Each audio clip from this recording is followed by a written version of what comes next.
Olá pessoal, sejam bem-vindos a mais um vídeo do Então Só Ouvindo. Aqui é o Guilherme, como sempre. O vídeo de hoje eu vou falar dos meus 10 álbuns favoritos do chamado New Wave of American Heavy Metal. Então será um vídeo pessoal do meu gosto, né? Não que os outros não sejam, mas esse eu já deixei claro que são os meus álbuns favoritos. Então vou deixar de lado bandas que pessoas possam gostar mais, gostar menos, mas vai refletir no meu gosto. O que foi o New Wave of American Heavy Metal? Foi um termo cunhado lá no início dos anos 2000 para definir, para englobar todas as bandas norte-americanas de metal que surgiram nessa época e que ganharam bastante popularidade também. E aí é um termo que define mais o movimento, ele acaba agregando de tudo um pouco em termos de banda.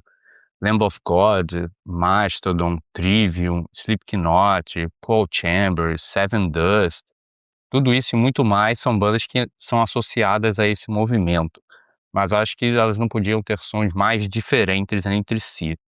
Então não dá para dizer que o New Wave of American Heavy Metal seja um gênero, é mais um movimento.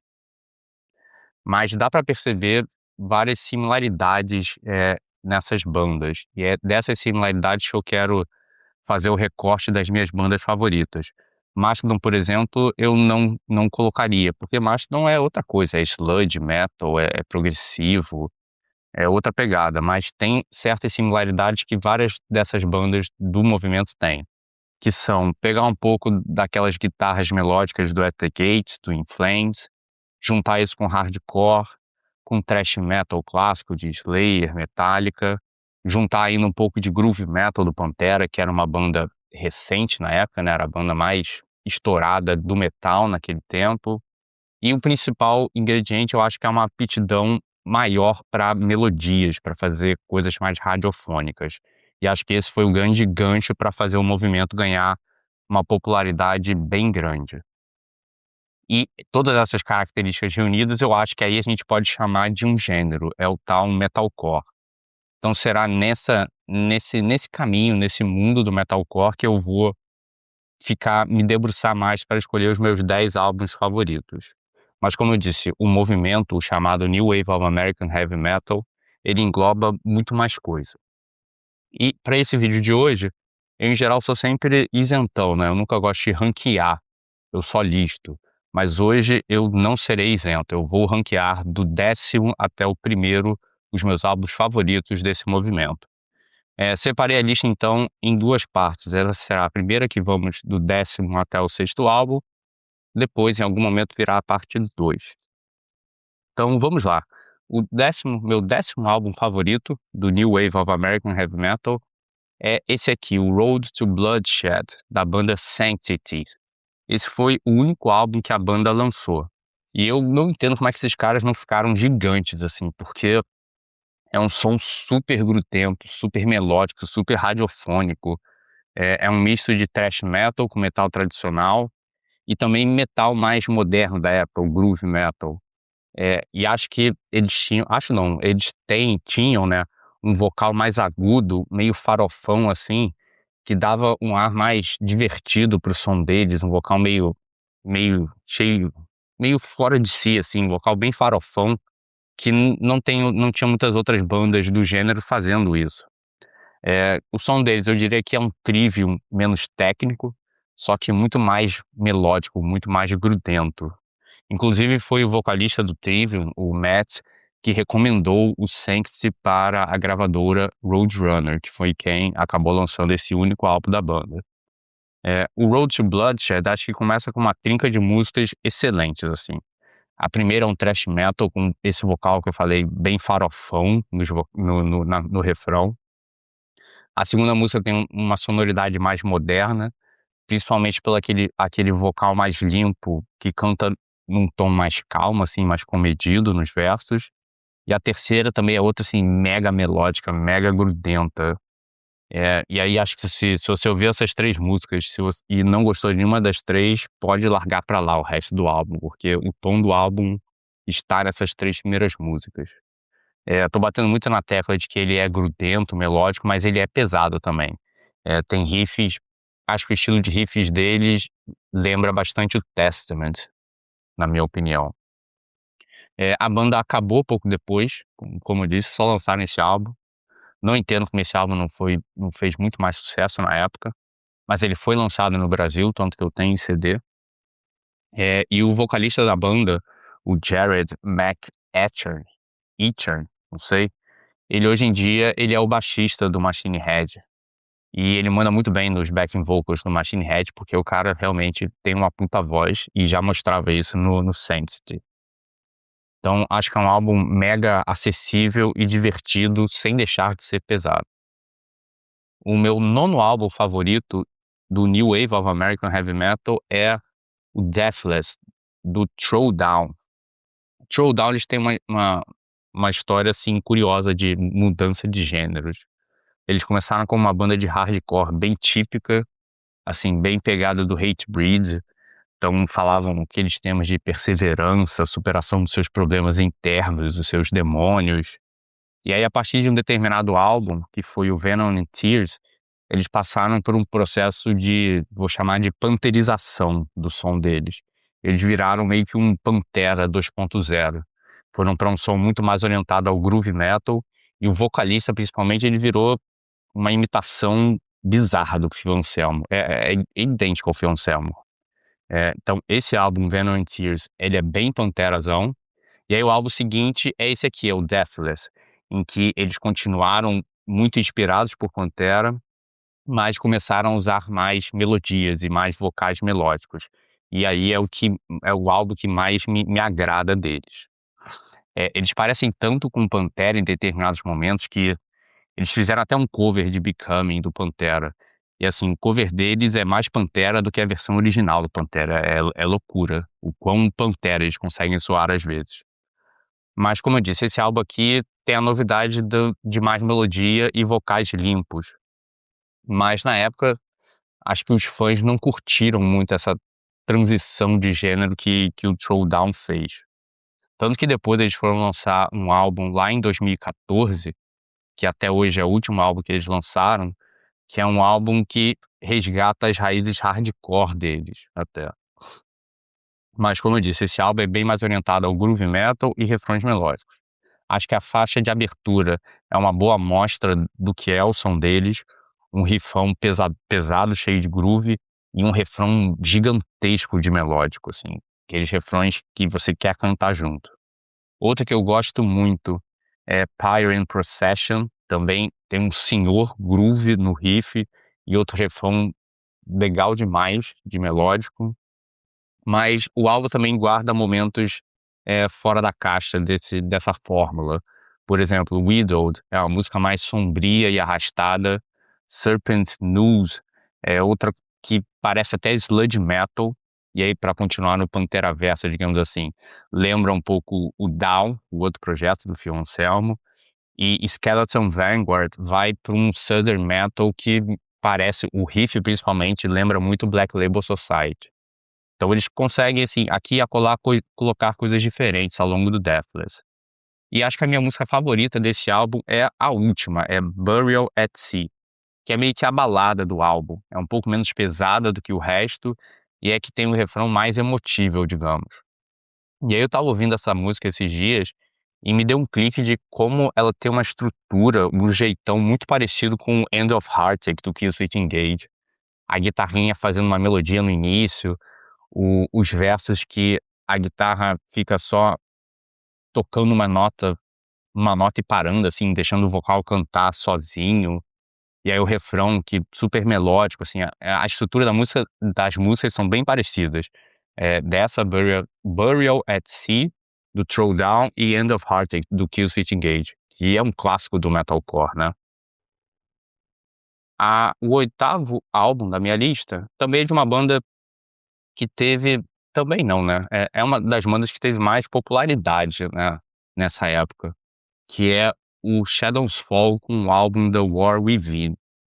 Eles tiveram até bastante hype na época, assim, frequentemente você via gente chamando eles de novo Metallica por aí, porque eles têm um som mais orientado ao thrash clássico, mas a produção dele é mais crua, digamos assim, um pouco mais rústica do que, sei lá, o Killswitch Engage. Então é um timbre de guitarra mais sujo, não tão polido, o que leva também um pouquinho de hardcore no som deles. Mas eles têm muitas raízes no thrash. Acho que não à toa o Shadows Fall, depois que eles acabaram, é até uma coisa comum nas bandas dessa época. Eles acabaram lá em, sei lá, 2010, entre 2010 e 2015, e aí recentemente eles se reuniram. Eles estão ativos, o Shadows Fall atualmente. Fizeram shows aqui e acolá e preparam até um álbum novo. Mas estava dizendo que nesse período, queria dizer, né, que nesse período que o Shadows Fall ficou inativo, um dos guitarristas da banda foi tocar no Anthrax e o baterista foi tocar no Overkill. Então até nisso a banda tem relações próximas com o thrash metal. O som deles, acho que quem governa tudo, quem tá sempre nos holofotes são as guitarras.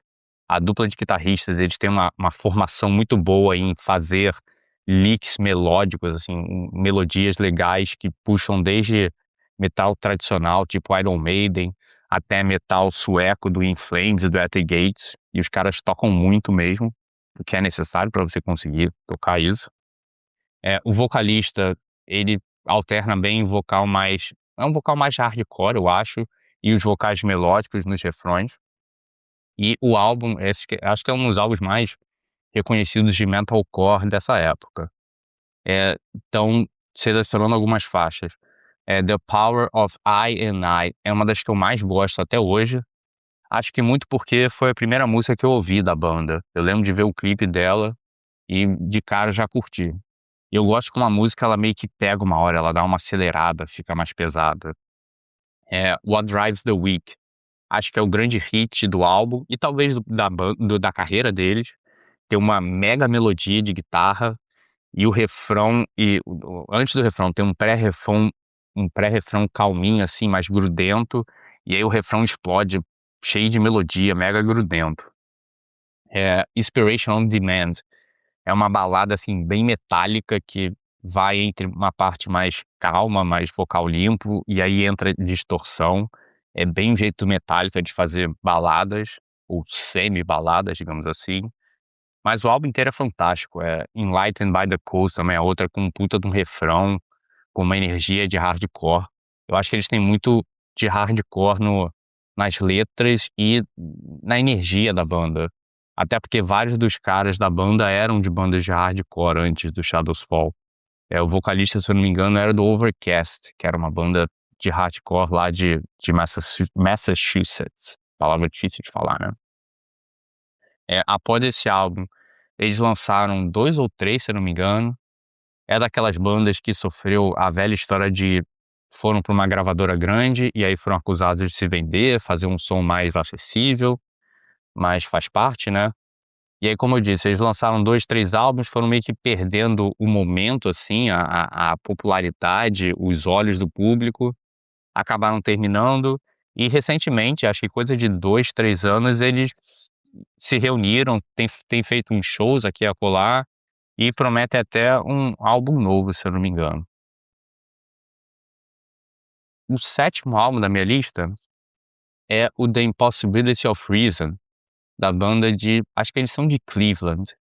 A pronúncia, acho que americana seria Chimaira, mas a pronúncia abrasileirada que eu dou é Chimaira, pra ser bem direto, né. Foi inclusive o vocalista deles, o Mark Hunter, que supostamente cunhou o termo New Wave of American Heavy Metal. Dos álbuns da lista, das bandas da lista, eu acho que eles são o mais próximo de nu metal, mas não muito assim, é só marginalmente próximo. Eles são bem, assim, groove metal, e acho que eles ouviram muito Fear Factory para fazer o som deles. O estilo de riffs lembra bastante o do Dino Casares, às vezes. Não à toa o guitarrista do Chimaira cita o Dino como um cara que ele curte muito. Além disso, eles gostam de botar um clima eletrônico, industrial, assim, umas texturas de teclado nas músicas, que é também uma influência, eu diria, do Fear Factory. Os riffs pesadões, a afinação mais grave e nada tão elaborado como era, por exemplo, o Shadows Fall. Shadows Fall diz que tem muita influência de metal clássico nas melodias de guitarra, O Chimaira não tem nada disso. O vocal do Mark Hunter eu acho ótimo. Em certos momentos, quando ele quer mudar um pouco as coisas, ele faz uma voz que lembra um vocalista meio que de grunge, assim. E acho que o som deles é bem bacana e acho esses caras mega subestimados, assim, a carreira deles como um todo. Os primeiros 5 álbuns deles são ótimos, na minha opinião.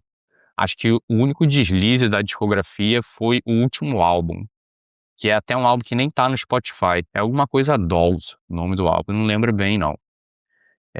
Eles também são outra dessas bandas da época do movimento que eles foram que meio perdendo popularidade, aí acabaram lá pra 2015, e aí agora recentemente voltaram, têm feito shows. É uma história recorrente, como eu disse, das bandas dessa época. Acho que se você gosta de Slipknot, você tem que ouvir esses caras aqui. E acho que eles são muito melhores que Slipknot, aliás.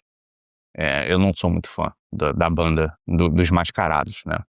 Mas, pô, Chimaira pra mim tá anos-luzes à frente do Slipknot em musicalidade, em ideias, enfim. Esse álbum, então, The Impossibility of Reason, acho que é o álbum mais clássico deles. É o que tem vários hits da banda, tipo Power Trip, Down Again, Pure Hatred. Todas essas 3 são músicas que eles sempre tocam ao vivo e estão aqui nesse álbum. Mas falando então de algumas faixas. Pictures in the Gold Room, eu acho música boçal de pesada e é uma das que tem esse vocal mais limpo que parece grunge. Power Trip, como eu disse, é um dos clássicos dele, apesar de ser uma música porradona, assim, não tem nenhuma parte melódica. Já Down Again, que é outro hit deles, é bem radiofônica, assim, é bem melódica, refrão com voz limpa. Outra que eu gosto muito, The Dehumanizing Process. Acho que ela tem um dos riffs mais pesados que qualquer banda do New Wave of American Heavy Metal já fez. Coloca lá no riff em 2 minutos e 25. Ali é o momento. Agora, a parte que eu não consigo elogiar desses caras são as letras. É aquela letra sempre meio adolescente, bobalhão de eu odeio todo mundo, odeio todos, assim, as letras não acrescentam nada pra mim, mas tudo bem. E uma coisa que eu acho a cereja no bolo desse álbum é a última música, que é uma música instrumental de 13 minutos. E é uma música, assim, que você zero esperaria, assim, ouvindo o álbum inteiro, você não esperava que ele ia terminar do jeito que termina com essa música chamada Implements of Destruction. Acho que é uma das melhores músicas instrumentais que uma banda de metal fez nas últimas décadas. É assim, é nível Metallica de música instrumental. A música é sensacional, ela é cheia de melodias de guitarra, é pesada. Cara, é assim, não parece que tem 13 minutos, a música te pega assim, parece que passou 2 minutos do início até o fim. Eles vão tirando da cartola várias coisas que você não espera do Chimaira, assim, o que o álbum mostrou antes não te prepara para essa música final. Ela começa com um dedilhado, e aí tem uma hora que parece que travou. A música parece que trava, ela fica repetindo o dedilhado, mas não travou. Aí entra a música mesmo, entra o riff, e as guitarras vão tecendo melodias, o baterista também vai sentando a mão. Cara, essa música é sensacional, assim, como eu disse, talvez seja, não que eu seja um especialista em música instrumental metal, mas digamos que bandas com vocalista, quando resolvem fazer uma música instrumental, acho que essa do Chimaira é uma das melhores que já se fizeram. Como eu disse, acho que a discografia toda deles vale ser ouvida, excetuando o último álbum, que é meio fraquinho, mas todos os outros, até acho que é o Age of Hell, que é outro que eu também acho que não está no Spotify. Até o Age of Hell são todos os álbuns muito bons. Essa sequência aqui começa no Impossibility of Reason, e aí tem o The Infection, Resurrection, e o Age of Hell, são todos muito bons mesmo. O sexto álbum da minha lista de favoritos do New Wave of American Heavy Metal é o Shogun, do Trivium. Trivium, banda mega conhecida, né? Assim, ok, o Ascendancy do Trivium, acho que é o álbum que representaria melhor o metalcore, que é o que eu disse ser a área que eu queria focar nesse vídeo, estilisticamente, né? O Ascension é um daqueles álbuns que definiu o que é fazer metalcore, né. Mas eu acho que o ápice criativo do Trivium, até que se prove o contrário, tá aqui no Shogun.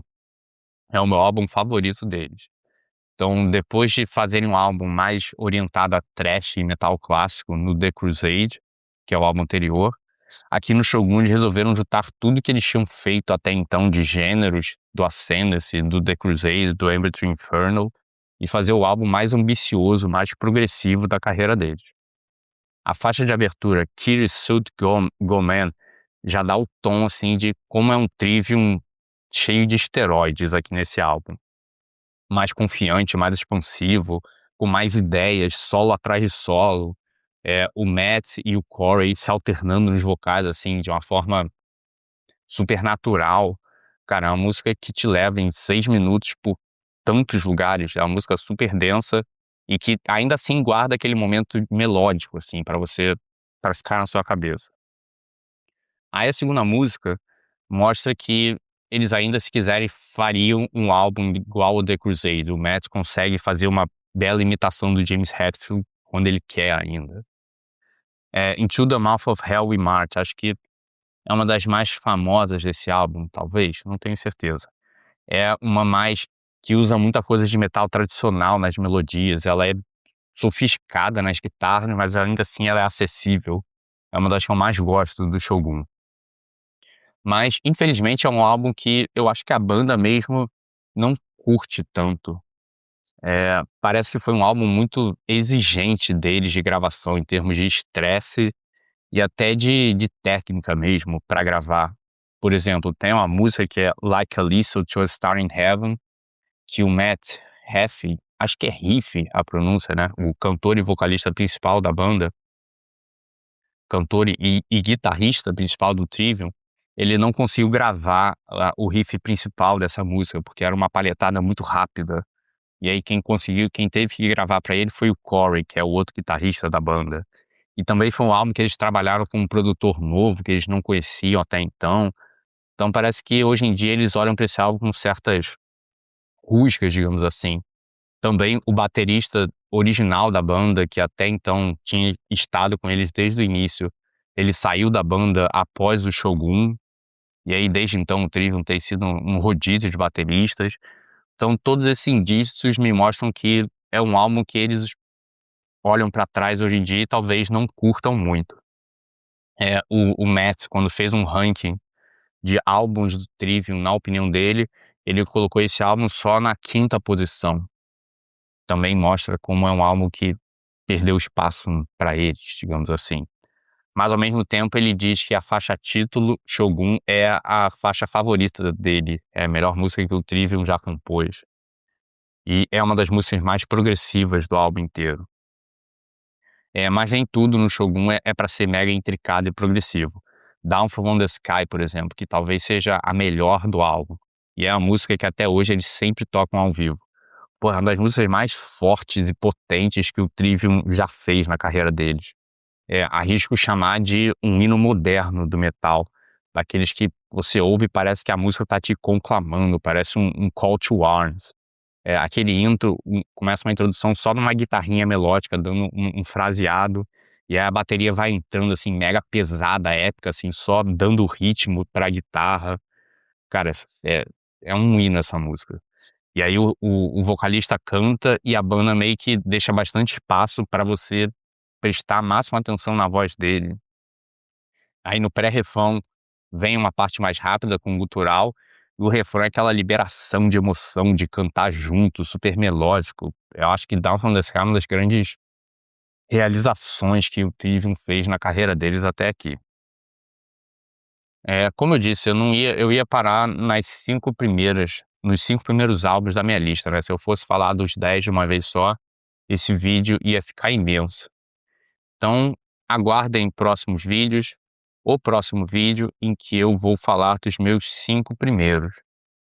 Se você curtiu esse vídeo, se inscreve no canal se não tiver inscrito, comenta aí o que você achou até agora desse início de lista dos meus 10 álbuns favoritos do New Wave of American Heavy Metal. E até a próxima.